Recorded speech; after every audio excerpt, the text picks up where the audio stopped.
नमस्कार दोस्तों, आप देख रहे हैं द बेईमान। आपने तो यूपीएस के बारे में सुना ही होगा। घबराइए नहीं, मैं कंप्यूटर पार्ट्स की बात नहीं कर रहा हूँ, मैं बात कर रहा हूँ एक पेंशन स्कीम की। जी हाँ, आपने सही सुना। जब से भारत सरकार यानी बीजेपी ने इसका ऐलान किया है, तब से विपक्ष के नेता के साथ साथ कुछ सेंट्रल कर्मचारी भी इसका विरोध कर रहे हैं। मैं आज आपको इसके बारे में पूरी डिटेल से बताऊंगा और इसके साथ साथ जो पुरानी पेंशन स्कीम थी यानी कि ओपीएस, और जो 2004 में जो पेंशन स्कीम आई अटल बिहारी वाजपेयी के समय एनपीएस, उसके बारे में भी बताऊंगा। तो चलिए शुरू करते हैं। अगर मैं कहूं कि एनपीएस के मुकाबले यूपीएस से ज्यादा फायदा है, पता है किसको? अबे जल्दी बोल, कल सुबह पनवेल निकलना है। सरकार को। और 10% का जो राग बीजेपी के नेता अलाप रहे हैं, उनके इस राग को हम आपको समझाएंगे। हम आपको ग्रेजुएटी के बारे में भी बताएंगे। तो चलिए पहले हम ओपीएस के बारे में बात करते हैं। ओपीएस यानी कि old pension scheme. Old pension scheme क्या थी? देखिए, जब पहले 2004 से पहले जब लोग रिटायर करते थे, तो जिस महीने वो रिटायर होने वाले हैं, उस समय जो उनका वेतन होता था उसका 50% ही उनका पेंशन होता था। इसके अलावा महंगाई, जिस तरह से महंगाई बढ़ती थी, वही महंगाई भत्ता उसमें जुड़कर उन्हें मिलता था। लेकिन अब यूपीएस में रिटायरमेंट के जो 12 महीने का जो मूल वेतन होगा, उसका बेसिक पे उसके एवरेज का जो एवरेज निकलेगा, उस उस एवरेज का 50%। ऑब्वियसली यह बात तो निश्चित है कि जो आप 12 महीने के पीछे जो वेतन होगा, जो आपका मतलब 12 महीने के अंतिम महीने का जो वेतन होगा, ठीक है, आप जिस महीने रिटायर करने वाले हैं उस महीने का जो वेतन होगा वो पिछले 12 महीने के वेतन से ज्यादा होगा, और पिछले 12 महीने का जो वेतन होगा वो कम होगा। तो जब उसका एवरेज होगा, जो एवरेज निकलेगा उसका बेसिक पे से कम ही होगा। तो निश्चित है, क्योंकि देखिए, अगर मान लीजिए आपका अंतिम महीने का वेतन 1 लाख है, तो ये निश्चित नहीं है कि पिछले 11 महीने का जो वेतन होगा वो 1 लाख होगा। अच्छा, जब इसका हम लोग एवरेज निकालेंगे तो वो निश्चित है कि 1 लाख तो बिल्कुल नहीं जाएगा, वो तो 1 लाख से कम जाएगा। और जब वो 1 लाख से कम जाएगा तो उसका जो बेसिक पे बनेगा वो मान लीजिए 80,000 बना, तो 80,000 का आपका आधा यानी कि 40,000 रुपये आपको मिलेंगे पेंशन के तौर पर। और इसमें पहले की तरह डीए नहीं मिलेगा, इसमें मिलेगा इंडेक्स इन्फ्लेशन। ठीक है, मतलब आप ये समझिए कटौती यहीं शुरू हो चुकी है। कुछ भी। और इसके बाद ओपीएस में आपको साल में 2 बार डीए लगता था, जबकि यूपीएस में डीए के जगह इन्फ्लेशन इंडेक्स लगेगा, यानी कि मुद्रा स्फीति लगेगी। ओपीएस में मैं आपको बार बार बता रहा हूं, ओपीएस में जो डीए लगता था वो साल में 2 बार लगता था, लेकिन यूपीएस में डीए की जगह इन्फ्लेशन इंडेक्स लगेगा। चलिए अब आप जरा ग्रेजुएटी के बारे में बात कर लेते हैं। देखिए, ओपीएस में अगर कोई, मैं आपको एग्जांपल के साथ समझाता हूं, अगर कोई 35 साल नौकरी करता था, तो उसके 35 साल नौकरी करने के पश्चात उसके 25 लाख रुपए फिक्स हो जाते थे। मतलब मैं एक नॉर्मली ले रहा हूं, मतलब 35 साल में आपके 25 लाख रुपए फिक्स हो जाएंगे। ठीक है, अगर कोई 30 साल करता था तो आप ऐसे भी निकाल सकते हैं, 30 गुने 100 बटे 35 कर सकते हैं। ठीक है, मतलब 30 गुने 100 बाय आप उसे 35 से भागा दे दीजिए, आपका वो ग्रेजुएटी निकल जाएगा कि आपके कितने पैसे जमा हुए। इसके बाद अब हम यूपीएस के बारे में बात करते हैं। इस यूपीएस में अगर अंतिम महीने की सैलरी 1 लाख रुपए है, तो 35 साल की नौकरी में कितने 6 महीने लगेंगे होंगे, ये आप बात कीजिए। तो 6 महीने से डिवाइड कर दीजिए और उसे आखिरी महीने के 10% से गुना कर दीजिएगा। मतलब आपका जो सैलरी है वो आप 10% से गुना कर दीजिए, जो आपकी सैलरी आएगी उसका, जितने महीने बनेंगे 35 साल की नौकरी में। अब हम आपको प्रैक्टिकली समझाते हैं एग्जाम्पल देकर। मान लीजिए आपके रिटायरमेंट के अंतिम महीने की सैलरी 1 लाख रुपए है और उसका 10% यानी कि 10,000 होता है, तो 35 साल की नौकरी में कितने 6 महीने होंगे? 70 6 महीने होंगे। 70 6 महीने और अंतिम महीने के 10% सैलरी को आप क्या कीजिए, गुना कर दीजिए, तो कितने हो जाएंगे? 7 लाख रुपए। यानी कि 35 साल के बाद यूपीएस में आपकी जो ग्रेजुएटी हुई है वो 7 लाख रुपए, जबकि ओपीएस में मैंने आपको पहले कहा था कि ओपीएस में जो आपकी ग्रेजुएटी हुई है या फिर होती थी वो थी 25 लाख रुपए। यानी कि यहां पर भी आप देखिए 18 लाख रुपए का फर्क है। कुछ और ये भी। ग्रेजुएटी आप आराम से जब चाहे तब निकाल सकते थे, इसमें आपको कुछ नहीं था, इसमें आपको सरकार के पास कुछ भी छोड़ना नहीं पड़ता था।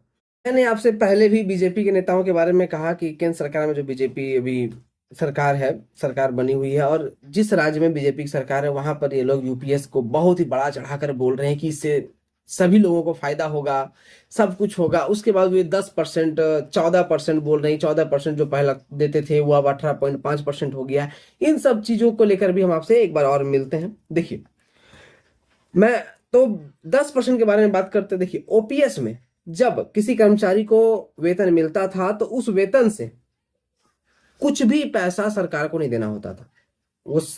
और जब वो रिटायरमेंट होते थे तो होता था उनका, तो जब वो रिटायरमेंट लेते थे तो पेंशन में जो भी पैसा उन्हें मिलता था वो सब राजकोषीय से ही मिलता था, मतलब राजकोष से ही मिलता था उन्हें पेंशन। मतलब कर्मचारी को कुछ भी पे नहीं करना पड़ता था। पहले लोग अपनी मर्जी से जीपीएफ भी कटवा देते। देखिए, जीपीएफ क्या है इसके बारे में बात करते हैं। देखिए, मतलब पहले सैलरी कम होता था, जो अभी तो फिलहाल जब 6वें वेतन मिलता था, छठा वेतन जो चलता था, उस टाइम सैलरी कम होती तो वो चाहते थे कि जितना से ज्यादा हो सके हम जीपीएफ कटवाएं, और जीपीएफ में वो अपनी मर्जी से कटवाते थे। इसके बाद जितना चाहे उतना, और फिर वो जितना चाहे उतना पैसा अपनी मर्जी से उस जीपीएफ से निकालते भी थे। जैसे कि मान लीजिए उन्हें कुछ अपने बेटे के फीस भरनी है, कोई कुछ भी चीज करना है, तो वो जीपीएफ से उतना पैसा निकालते थे। लेकिन सरकार, और उस पर क्या होता था कि सरकार उस पर टैक्स भी ज्यादा देती थी, परसेंटेज ज्यादा, ब्याज ज्यादा मिलता था, 8.5% उसमें मिलता था। लेकिन अब जो वो 7 पॉइंट कुछ इधर ही आगे, मतलब 8 से नीचे गिर चुकी है, उस पर पहले रोक लग चुकी है। अब अपनी मर्जी से जीपीएफ नहीं कटवा सकते हैं। अब सालाना 5 लाख रुपए ही जीपीएफ कटवा सकते हैं, यानी महीने का आप मान लीजिए 40,000, 41,000, मतलब इतना ही रहेगा, इससे ज्यादा नहीं। इसके बाद उस पर ब्याज ज्यादा मिलेगा। उस पर अब ऑब्वियसली वाली बात यही है कि सेविंग ज्यादा लोग पहले करना पसंद भी करते थे, लेकिन जो जीपीएफ करता था वो रिटायरमेंट पर एक साथ मिल जाता था। नहीं, तू समझा नहीं। मतलब जीपीएफ आप जो कटवा रहे हो वो आप कभी भी पहले भी निकाल सकते हैं, जब आप नौकरी में तब भी, और जब आप रिटायरमेंट हो गया है तो आप उस समय भी निकाल सकते हैं। इस जीपीएफ का पेंशन के अमाउंट से कोई लेना देना नहीं होता था। ये पूरी ओपीएस में जीपीएफ जो थी और ग्रेजुएटी ये पूरी मिल जाती थी, और पेंशन सरकार देती थी। मतलब जो जीपीएफ कर्मचारी के अकाउंट से कटता था, इसके बाद जो उनके सर्विस के दौरान जो ग्रेजुएटी बनती थी, वो सब जब वो रिटायर होते थे तो उस रिटायरमेंट के समय वो सारी पैसे मिल जाते थे उन्हें, और सरकार के पास कुछ नहीं रहता था। सरकार जो पेंशन उन्हें देती थी वो सारी पेंशन वो अपने राजकोष से देती थी। चलिए, यहां तक सही है। इसके बाद 2004 में आई एनपीएस। इसमें क्या हुआ, अब देखिए, एनपीएस जो है ना, उसी का अपग्रेडेड वर्जन यूपीएस है। एनपीएस का अपग्रेडेड वर्जन यूपीएस है, और सरकार बोल भी रही है। चलिए, अब हम इसके बारे में थोड़ी सी बात। कर्मचारी वेतन से 10% का दान करता है, और सरकार उस पर 14% देती है। मान लीजिए, आपको अब मैं एग्जाम्पल के तौर पर समझाता हूं, बस मैंने जैसा शुरुआत में कहा वैसा ही। देखिए, मान लीजिए किसी कर्मचारी का वेतन 1 लाख रुपए है, ठीक है, और उस पर वो 10% क्या करता है, दान देता है सरकार को। तो यानी कि वो और जब 10% देता है 1 लाख का, तो यानी कि 10,000 रुपए देता है। सरकार क्या करती है, उस पर 14% का टैक्स देती है, 14% वो भी देती है, तो वो 14,000 रुपए दी, यानी कि टोटल मिलाकर हो गया 24,000 रुपए। अब पूरे नौकरी के पीरियड में जमा हो गए ये 24,000 प्रति महीने। समझिए, अगर कोई बंदा या कोई कर्मचारी पूरी नौकरी करने के बाद जब रिटायरमेंट लेता है तो समझ लीजिए कि उसके 1 करोड़ रुपए जमा हो गए, जो उसके सैलरी से कटे, जो सरकार ने 14% दिया, वो सब। इसके बाद जब वो रिटायरमेंट होगा तो उसे पूरे 1 करोड़ नहीं मिलेंगे, उसे जो भी जमा हुई है पैसे उसका 60% ही मिलेगा। यानी कि अगर 1 करोड़ रुपए जमा हुए हैं तो रिटायरमेंट के वक्त उसे 60% यानी कि 60 लाख रुपए ही मिलेंगे। तो भाई 40% का क्या हुआ?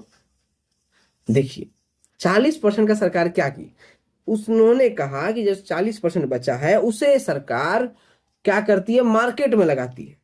मार्केट में लगाती है जैसे कि शेयर में लगाएगी या फिर अलग अलग फंड में, वो सरकार पर है। मतलब उस पैसे पर हमारा कोई हक नहीं है। उस पैसे को हम ये भी नहीं जान सकते कि आखिर सरकार लगाई कहाँ है, या फिर हो सकता है कि जानते भी हो, लेकिन 40% वो सरकार के हाथ में रह गया। सरकार उसको शेयर मार्केट में लगाएगी, अलग अलग फंड्स में लगाती है, और वही निवेश से हाँ, उनका पेंशन बनता था या फिर बनता है, था नहीं अभी, क्योंकि 2004 में आई है और अभी 2024 चल रहा है, तो 20 साल के लगभग, 20 साल तो अभी चल चुका है। तो 20 साल के दरमियान जो जो रिटायर हुए हैं, क्योंकि ऐसा तो नहीं है कि पहले के लोग रिटायर नहीं हुए होंगे, 2004 से जो पहले नौकरी कर रहे होंगे वो भी रिटायर हुए होंगे, तो उन्हें जो पेंशन मिलती है, उनका कहना है कि ये आप सुनिए, अब देखिए, तो 40% मतलब जो पैसा सरकार के पास, जो आपका पैसा सरकार के द्वारा मार्केट में लगाया गया है, उससे जो रिटर्न मिलेगा या फिर जो रिटर्न में आता है, उसी से आपको पेंशन मिलेगी। ये पेंशन मार्केट के परफॉर्मेंस पर निर्भर करता है, यानी कि मार्केट कैसा जा रहा है। अगर आप मान लीजिए सरकार क्या की किसी ऐसे शेयर मार्केट में आपका पैसा लगा दी जो ज्यादा प्रॉफिट ना दे रहा हो, तो आपका पेंशन क्या आएगा, कम आएगा। अगर वही मार्केट क्या हो, वही शेयर मार्केट क्या हो, उस टाइम बढ़ जाए, उसका भाव बढ़ जाए, तो आपका पेंशन क्या होगा, बढ़ जाएगा। देखिए, ये मार्केट के परफॉर्मेंस पर निर्भर करता है। यानी कि मान लीजिए अगर किसी की सैलरी जो भी थी, अगर वो 60 लाख 40 लाख रुपए अगर आप जमा कर दीजिएगा, या फिर 60 लाख रुपए जो आपको मिले थे, उस 60 लाख रुपए अगर आप बैंक में जमा कर दीजिएगा, तो हर महीने आपको लगभग पेंशन के 30 से 35 हजार रुपए आ जाएंगे ब्याज के तौर पर। लेकिन अगर आप 40 लाख रुपए सरकार के पास छोड़ दिए, उससे आपकी कोई निश्चित नहीं है आपकी पेंशन कितनी आएगी। कुछ लोगों का तो हाईएस्ट पेंशन जो है वो 25 से 30 हजार रुपए तक था, आता है, और किसी किसी को तो 5,000 भी मिलने मुश्किल है। आपको मैं वीडियो दिखाता हूँ, देखिए। यानी कि दिहाड़ी मजदूरी करने वाले से भी कम उनकी आय हो। ओपीएस में ऐसा कुछ भी कर्मचारी को नहीं देना पड़ता था, जैसा कि मैंने पहले ही बताया था आपको। मैं रिपीट कर रहा हूं फिर से, ओपीएस में कर्मचारी को कुछ नहीं देना होता था। एनपीएस में 10% देना पड़ता है, और फिर यही 10% यूपीएस में भी देना पड़ेगा, और यही सरकार यूपीएस में भी ले आई है। देखिए, अब यूपीएस के बारे में बात करते हैं। यूपीएस में कर्मचारी को 10% देना ही होगा, लेकिन सरकार ने इस झोल को छिपाने के लिए एनपीएस में, मैंने आपको कहा था ना कि जब 10% सरकार 10% जब कर्मचारी देता था तो 14% सरकार देती थी। तो सरकार ने क्या किया, इस 10% के झोल को छिपाने के लिए 14% जो ब्याज देती थी उसका जगह पर उसको उससे बढ़ाकर 18.5% कर दिया। अब हम इसके पीछे की कहानी को समझते हैं। बिल्कुल जाइए कहीं नहीं, मैं आपको एक उदाहरण से के साथ समझाता हूं, एक एग्जांपल देता हूं। देखिए, अभी इंफॉर्मेशन जैसी मिली है उस हिसाब से मैं आपको बता रहा हूं। अगर जो पैसा सरकार के पास जमा होगा रिटायरमेंट पर, जमा राशि का जो 10%, मतलब मान लीजिए अब यूपीएस में क्या है, जो 10% कर्मचारी देगा, उस पर सरकार 18.5% पैसे देगी। ये सब मिलाकर जो पैसा सरकार के पास जमा होगा, उसका 10% रिटायरमेंट के दिन या रिटायरमेंट के समय कर्मचारी को मिल जाएगा, और 90% सरकार के पास जमा रहेगा। ठीक है, चलिए अब इसे एग्जाम्पल के तौर पे समझते हैं। देखिए, मान लीजिए किसी कर्मचारी की सैलरी 1 लाख है, तो उसके वेतन का 10% यानी कि 10,000, और सरकार क्या कर रही है, 18.5% यानी कि 18,500 रुपए दे रही है। मतलब समझिए 28,500 रुपए जमा होता है। और कर्मचारी 25 साल की नौकरी करता है, सरकार ने पहले ही कहा है कि कम से कम 25 साल की अगर कोई नौकरी करता है तो उसे आधे वेतन मिलेंगे, मतलब वेतन का आधा पेंशन मिलेगा। अब देखिए, तो 25 साल नौकरी करता है, तो जैसा कि एनपीएस में मैंने बोला था आपसे कि 10% और 14% था, लेकिन यूपीएस में 10% और 18.5% हो गया। तो आपके द्वारा दान की गई राशि भी बढ़ेगी, मतलब जो जमा हो रही राशि वो भी बढ़ेगी, क्योंकि एनपीएस में मैंने आपको एग्जाम्पल के तौर पर 1 करोड़ रुपए बताया था। तो अगर इसमें सरकार ने परसेंटेज को बढ़ाया है, तो हो सकता है कि एनपीएस के मुकाबले यूपीएस में 1 करोड़ की जगह पर 1 करोड़ 10 लाख रुपए जमा हो जाए। जब एनपीएस में 1 करोड़ फंड जमा हुआ था, तो 40 लाख रुपए मार्केट में निवेश किया गया था, और उससे जो रिटर्न आता था उससे आपकी पेंशन निर्भर करती थी, मतलब उसी पर आपकी पेंशन निर्भर करती है भी, करती थी नहीं, क्योंकि एनपीएस अभी गया नहीं है, एनपीएस अभी भी लागू है। तो वो आप मार्केट के परफॉर्मेंस पर निर्भर करती है।